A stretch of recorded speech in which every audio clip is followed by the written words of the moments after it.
यानी परियोजनाएं make in India, make for the world, इस मंत्र के साथ पश्चिम बंगाल को आगे बढ़ने में मदद करेगी।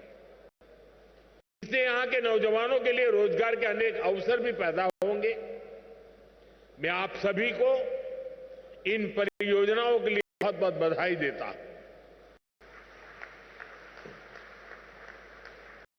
साथियों, आज पूरी दुनिया में विकसित भारत के संकल्प की चर्चा है।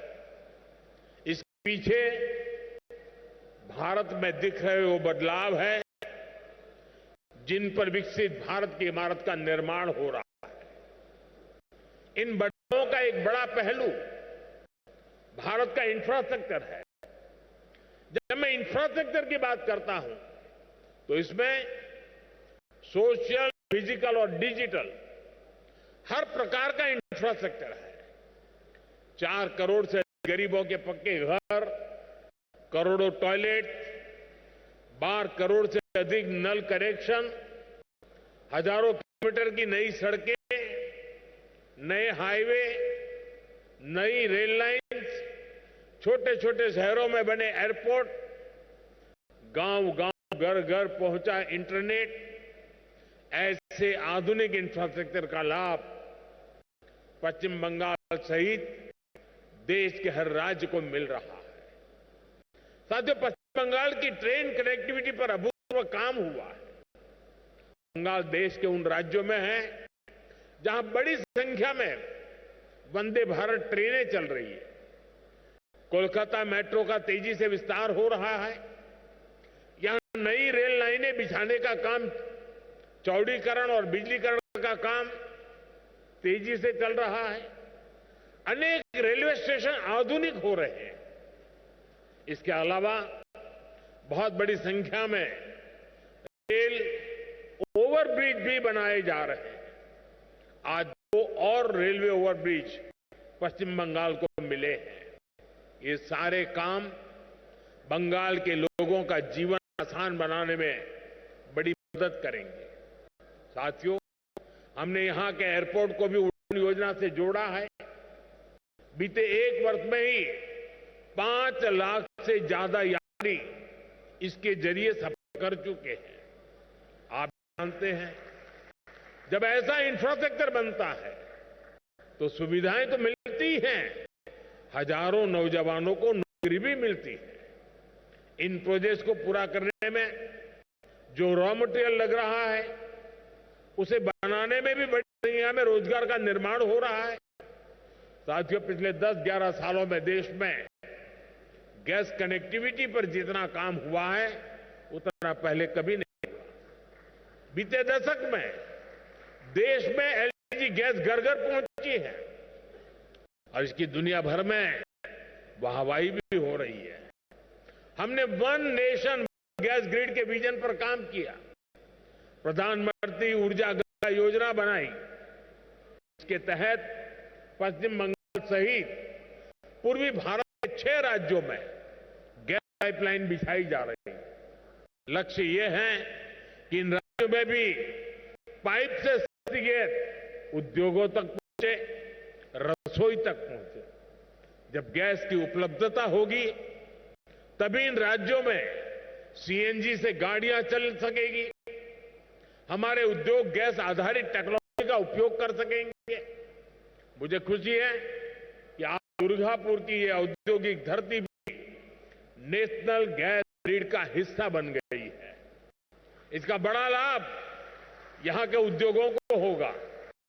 इस प्रोजेक्ट से पश्चिम बंगाल के करीब 25 से 30 लाख घरों में पाइप से सस्ती गैस पहुंचेगी। यानी इतने परिवारों का, माताओं बहनों का जीवन आसान होगा। इससे हजारों लोगों को रोजगार भी मिलेगा। साथियों, आज दुर्गापुर और रघुनाथपुर बड़े स्टील और बिजली कारखानों को भी नई टेक्नोलॉजी से लैस किया गया है। इनमें करीब 1500 करोड़ रुपए का निवेश हुआ है। अब ये कारखाने दुनिया के साथ कॉम्पीट करने के लिए और अधिक एफिशिएंट हो गए हैं। मैं बंगाल के लोगों को इन प्रोजेक्ट्स के लिए पूरा होने की विशेष बधाई देता हूं। साथियों, भारत की फैक्ट्रियां हो या हमारे खेत खलिहान, हर जगह की निश्चय के साथ काम हो रहा है। हमें 2047 तक भारत को विकसित बनाना है।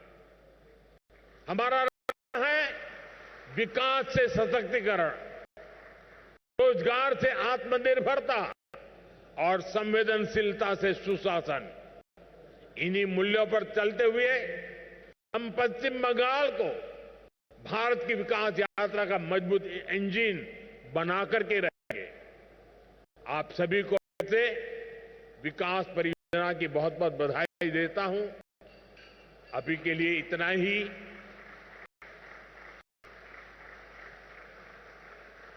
बहुत कुछ कहना है, लेकिन इस मंच पर कहने के बजाय अच्छा है पास में दूसरा मंच है, वहीं जाकर के बोलूंगा।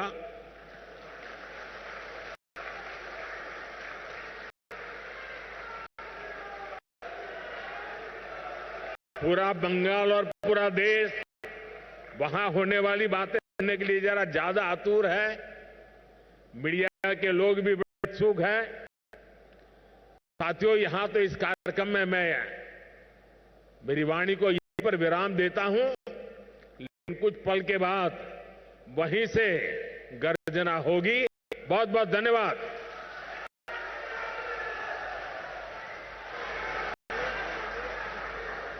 माननीय प्रधानमंत्री जी के प्रेरणादायक संबोधन के लिए मैं हृदय से उन्हें धन्यवाद करती हूं। जय Hind. So that was the Prime Minister speaking in Durgapur in West Bengal. He spoke about development, and also he said being a steel city, Durgapur is also the hub of India's manpower. He said Durgapur plays a significant role in the country's development, and these development projects will increase connectivity and strengthen the identity of the steel city. And of course, in just a few moments from now, he is going to be speaking again, and then perhaps we can expect some political attacks as well, especially because over the last few days we have seen the Chief Minister of West Bengal also targeting the Election Commission over the voters poll revision exercise that's currently underway in the state of Bihar. And here